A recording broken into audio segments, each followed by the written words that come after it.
A letter to God, जिसे Gregorian फुएंटेस ने लिखा। चलिए चलते हैं उस वैली यानी घाटी की ओर, जहां एक अकेली पहाड़ी की चोटी पर लेंचो का घर था। वहां से नदियाम और हरे भरे मक्के के खेत साफ दिखाई देते थे। मक्के के फूल देखकर लग रहा था कि इस बार फसल बहुत अच्छी होने वाली है। बस जरूरत थी तो एक अच्छी बारिश की। लेंचो, जो एक मेहनती किसान था, अपनी उम्मीद नॉर्थ ईस्ट के आसमान पर टिकाए हुए था। शाम को जब उसकी पत्नी खाना बना रही थी, उसने कहा, लगता है आज बारिश होगी। और सच में, जैसे ही वे लोग खाना खाने बैठे, बड़ी बड़ी बूंदें गिरने लगीं। लेंचो खुशी से बाहर बारिश का आनंद लेने दौड़ पड़ा। भीगते हुए उसने कहा, ये आसमान से पानी नहीं, बल्कि नए सिक्के बरस रहे हैं। ये बड़ी बूंदें 10 सेंट के सिक्के हैं और छोटी वाली 5 सेंट के। लेंचो के लिए यह बारिश अच्छी फसल और ज्यादा कमाई का संकेत थी। वह अपने बारिश से भीगे खेतों को खुशी से देख ही रहा था कि अचानक मौसम बदल गया। तेज हवा के साथ बारिश ओलों यानी हेलस्टोन्स में बदल गई। देखते ही देखते बड़े बड़े बर्फ के गोले गिरने लगे।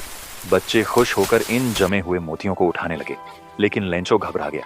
करीब 1 घंटे तक ओले गिरते रहे। जब तूफान रुका तो दृश्य डरावना था।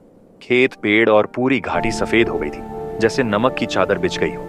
लेंचो की पूरी फसल बर्बाद हो चुकी थी। एक पत्ता भी नहीं बचा था। वह खेत के बीच उदास खड़ा था और अपने बेटों से बोला, इतनी तबाही तो टिड्डियों का झुंड भी नहीं करता।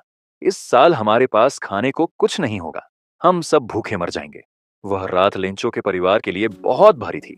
सब खत्म हो चुका था, लेकिन उस अंधेरे में भी लेंचो के मन में उम्मीद थी, भगवान की मदद। उसे बचपन से सिखाया गया था कि कोई भूखा नहीं मरता, क्योंकि भगवान सब देखता है। हालांकि लेंचो खेत में बैल की तरह मेहनत करता था, फिर भी उसे लिखना पढ़ना आता था। अगले रविवार उसने एक ऐसा फैसला लिया जिसने सबको चौंका दिया।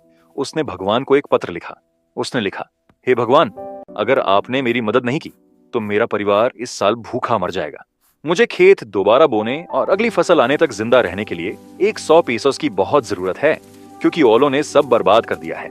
उसने लिफाफे पर पता लिखा, टू गॉड, और शहर जाकर उसे पोस्ट कर दिया।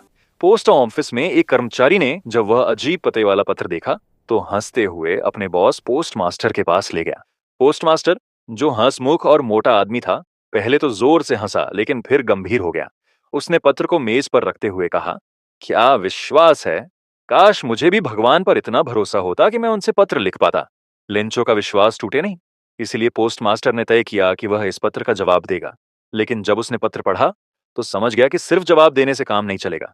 लेंचो को पैसों की जरूरत थी। पोस्ट मास्टर ने हार नहीं मानी। उसने अपनी सैलरी का कुछ हिस्सा दिया, कर्मचारियों से पैसे इकट्ठा किए और दोस्तों से भी मदद मांगी। काफी कोशिश के बाद वह 70 पीसों से थोड़ा ज्यादा ही जमा कर पाया, 100 नहीं। उसने पैसे एक लिफाफे में रखे और उस पर सिर्फ एक शब्द लिखा, गॉड। अगले रविवार लेंचो समय से पहले ही पोस्ट थॉमसन ऑफिस पहुंच गया। पोस्ट मास्टर अपने केबिन से देख रहा था और उसे अच्छा महसूस हो रहा था।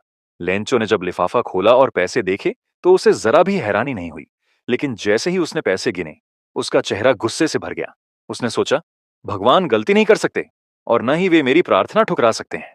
गुस्से में लेंचो खिड़की पर गया, कागज और स्याही मांगी और पब्लिक टेबल पर एक और पत्र लिखने लगा। लिखकर उसने लिफाफे पर टिकट लगाया और मेल बॉक्स में डाल दिया। जैसे ही लेंचो गया, पोस्ट मास्टर ने उत्सुकता से वह पत्र निकाला और पढ़ा। उसमें लिखा था, हे भगवान, मैंने जो पैसे मांगे थे उनमें से केवल 70 पीसों ही मिले हैं। बाकी पैसे भी तुरंत भेज दीजिए, मुझे उनकी बहुत जरूरत है।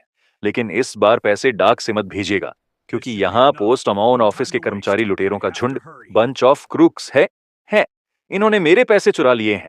आपका लेंचो। सोचिए, उस पोस्ट मास्टर को कैसा लगा होगा। यही इस कहानी की विडंबना है। जिसने मदद की, उसी को चोर समझ लिया गया। मन लगा